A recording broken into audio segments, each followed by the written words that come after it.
today.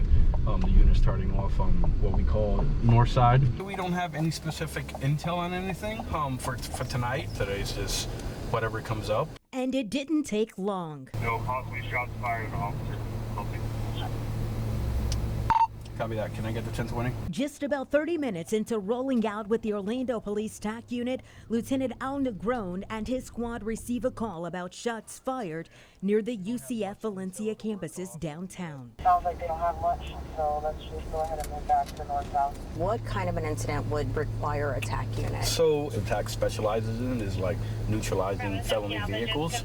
If there's per se a shooting that happens on the west side and they have suspect information, the TAC will mobilize over there. The chief recently expanded the specialized unit from 3 to 4 squads, allowing the department to increase and vary coverage hours. The streets are talking. They know you guys are out. Absolutely. We've listened to jail calls and they'll say, hey, you know, those TAC boys are out. Don't go through the city a certain time. We requested to ride out with the specialized unit to take you behind the scenes of how its officers are trying to stay ahead of the criminal back channels, tackling what's been identified as hotspots, hopefully to rein in violent crime. There could be a spike in shootings or reported shootings or a spike in stolen vehicles. Are we talking 5 arrests a week?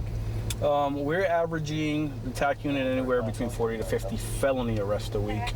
And we're almost at 200 illegal crime guns seized from January 1st till now.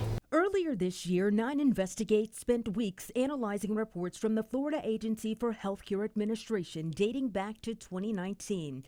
It provided us with the most comprehensive gun violence data we've ever obtained because hospitals are required to report gunshot injuries, along with a breakdown of race, age, gender, and even the zip code of the injured. Is this a public health concern? It is. I think, we've talked about desensitization. I think even the public has become desensitized to the fact that, you're reporting about yet another gunshot wound, another crime where someone was shot. Nearly 25,000 gunshot victims showed up in emergency rooms statewide through the end of 2023, averaging about 4,000 each year. A majority, more than 18,000 patients, had to be admitted for short and long-term care. In Central Florida, more than 3,000 gunshot injuries in these counties you see here, ranging from just 1 to 93 years old. And our analysis shows the numbers have increased significantly each year since 2019.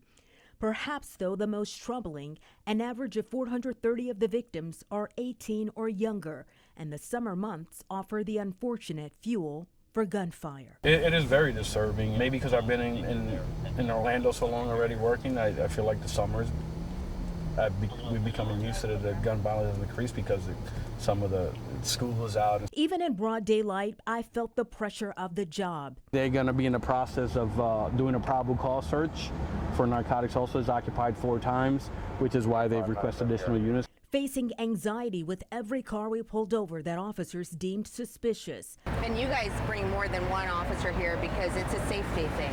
Correct. Like in this car, it was occupied 5 times. So typically, for the safety of us and the safety of the citizens, we want to outnumber them. But the darkness of night came with another level of potential danger. He has a history of being involved in aggravated fleeing and looting from police. Both seen and unseen.